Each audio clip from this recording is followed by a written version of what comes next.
They say history is written by the victors. But what if history is not written at all, only designed? What if every war, every collapse, every sudden spark of progress is not chaos, but choreography? In every age, people have whispered about an invisible hand, an unseen empire that moves the world like pieces on a board. The words change: Illuminati, Freemasons, technocrats, global elites. But the idea remains the same: a single order, a quiet architecture of control. Maybe it isn't an organization at all. Maybe it's a rhythm that repeats itself. Civilizations rising and falling under the same geometry, the same hunger for unity and dominance. We look for faces behind the curtain, but perhaps the curtain is all that exists, a veil woven from secrecy, money, symbols, and faith. In this story, we'll search for the pattern. We'll follow the trail from ancient temples to digital clouds, from sacred rituals to data servers humming like mechanical gods. We'll ask not who rules the world, but why the world keeps inventing rulers. Because if power hides in silence, then maybe the truth can only be heard when everything else goes quiet. Long before the phrase New World Order echoed through speeches and headlines, its spirit already lived among the oldest civilizations. In Mesopotamia, priests watched the stars and claimed to read destiny. In Egypt, pharaohs called themselves sons of the sun, living gods who held the bridge between heaven and earth. Control began not with violence, but with knowledge. To predict the flood, to chart the stars, to interpret dreams. These were the first tools of empire. As centuries passed, the art of control moved from temples to palaces. The divine right of kings gave way to secret oaths whispered in candlelit rooms. Some called them mystery schools, others called them brotherhoods, but all were bound by the same belief: that truth was too dangerous for the public. Power demanded privacy. From these shadows came legends: the Knights Templar guarding sacred knowledge, the Rosicrucians seeking hidden wisdom, the Freemasons tracing geometry through the veins of architecture. Were they guardians of enlightenment or gatekeepers of control? Perhaps both. In 1776, a Bavarian professor named Adam Weishaupt formed a group he called the Illuminati. Their goal, at least on paper, was to free humanity from superstition and tyranny. But light can blind as easily as it can reveal, and soon the very name became a symbol of manipulation, of men who believed they alone should guide humanity's future. Even after the group dissolved, the idea remained alive. The dream of a world unified under reason, but ruled from the shadows. Empires rose and fell, yet the blueprint endured. Every revolution promised liberation. Every new order quietly rebuilt the same hierarchy. The French Revolution replaced monarchs with committees. The Industrial Age replaced priests with bankers. And today we trade faith for data. The symbols change, but the geometry is identical. A small circle of influence controlling a vast pyramid of dependence. Maybe this isn't conspiracy. Maybe it's evolution, the inevitable shape of intelligence organizing itself. Still, the question lingers like static behind the noise. Who writes the algorithm of destiny? And who decides when to erase it? There are moments when the world feels like a language we've forgotten how to read. Every skyline, every coin, every monument seems to hum with a message that never finishes its sentence. Perhaps symbols are the echoes of something older than memory, messages left by those who once believed they could speak to eternity. I remember standing before a $1 bill once, tracing the strange pyramid with my fingertip. The eye above it watched me, unblinking. Around it, Latin words whispered from a past I never lived. Annuit coeptis, novus ordo seclorum, a new order of the ages. Some say it was just art, design, coincidence.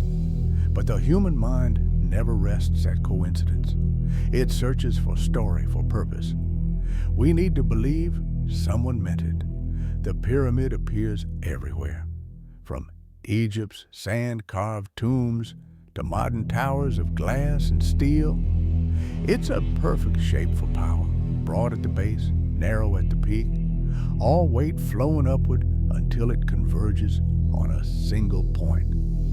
Maybe that's why we still build them, even when we pretend we've forgotten their meaning. Every corporation, every government, every network structured the same way, many beneath, few above. The ancient geometry persists. Then there's the eye. In myth, it was the eye of Horus, the watcher who sees all. In dreams, it becomes the lens of every camera, every algorithm that maps our movements. The symbol never dies. It only upgrades its technology. What used to be carved in stone now floats in pixels and satellites. The god of surveillance no longer needs temples. It lives inside our pockets. Sometimes I wonder if the symbols control us or if we control them. A circle, a triangle, a number. Each one carries the power we give it. In the Middle Ages, secret societies used them to protect forbidden knowledge. During the Enlightenment, they used them to encode ideals. Today, they decorate brand logos, political flags, and digital interfaces. Perhaps we are all magicians now, casting spells through design. Walk through any great city and look up. You'll see wings carved in marble, torches, serpents, suns with faces. We tell ourselves it's decoration, but art always reveals what a civilization worships. Once, we worshipped gods of thunder. Now we worship visibility, connectivity, and control, the modern trinity of progress. A psychologist might say our symbols are mirrors. The pyramid shows hierarchy. The eye shows self-consciousness. When drawn together, they describe humanity itself, aware, ambitious, always climbing towards something it calls enlightenment. But every climb has its shadow. For every step toward unity, there is a fall into obsession, the need to see everything, to own every secret. That's the danger of the all-seeing eye. Once it opens, it never closes.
A self-sustaining logic that manipulates attention, optimizes behavior, and measures value without empathy.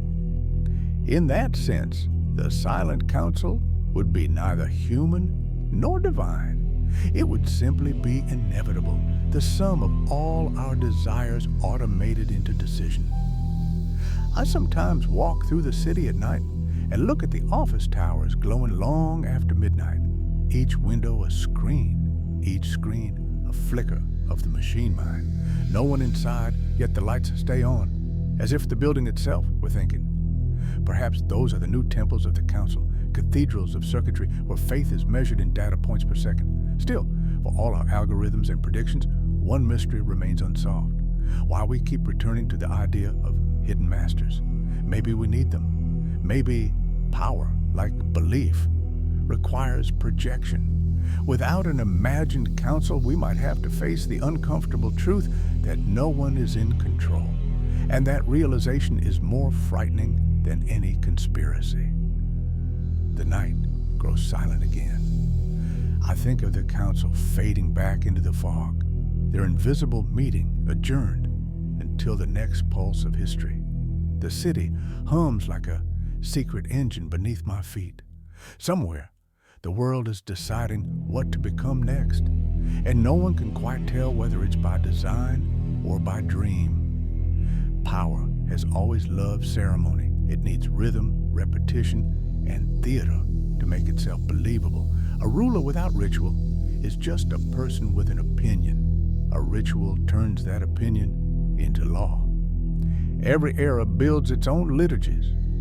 In the ancient world, they burned incense. Today we've refreshed dashboards, scroll feeds, applaud the latest unveiling on a darkened stage. The form changes, the instinct does not. We rehearse importance until it feels sacred. When I imagine the elite, I do not see hooded figures chanting in the stone chambers. I see conference halls glowing blue with projectors, data rising like smoke on a screen, applause timed as precisely as prayer. They speak in numbers instead of incantations, but the effect is the same. Belief is manufactured, certainty distributed. In those moments, economics becomes prophecy. Rituals are efficient machines for emotion. They compress millions of private doubts into a single public gesture. A handshake seals a deal. A bell opens a market. A logo glows on a skyline, and millions obey its light without thinking why. We perform these gestures every day. Perhaps the true elite are those who understand which gestures still work. Long ago, priests aligned temples to the stars to prove harmony between heaven and earth. Now, engineers align satellites to the same constellations, mapping invisible territories. Each launch is a modern rite: smoke, fire, countdown, transcendence. The crowd cheers not only for science, but for meaning, the reassurance that someone still knows how to ascend. Psychologists say ritual soothes anxiety by giving chaos a pattern. If that's true, then every powerful institution is an anxiety engine.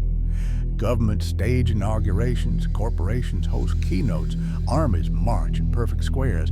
Precision itself becomes a drug, proof that the world can still be organized. But beneath the choreography lies something older, a pulse of myth that never went away. We still decorate our ceremonies with light and sound, still borrow the language of sacrifice. Only the victims have changed: time, privacy, attention. We offer them willingly, hoping to feel part of something greater.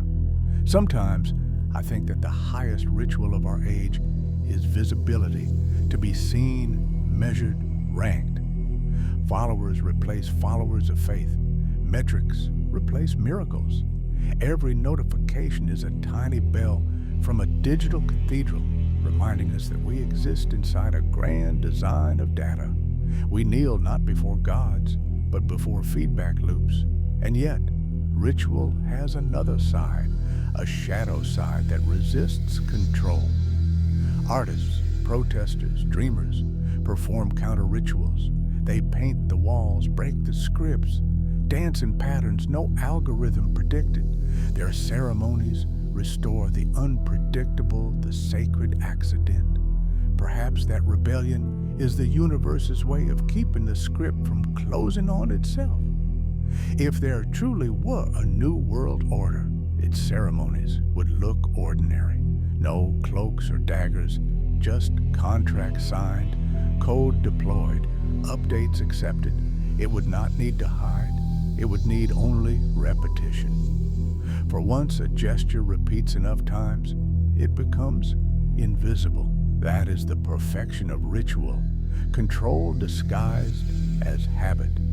When night falls, I imagine the elites, real or imagined, looking out from their towers at the cities below. Maybe they too feel the weight of their own performance. Maybe they whisper ancient words not to summon power, but to remember why they sought it.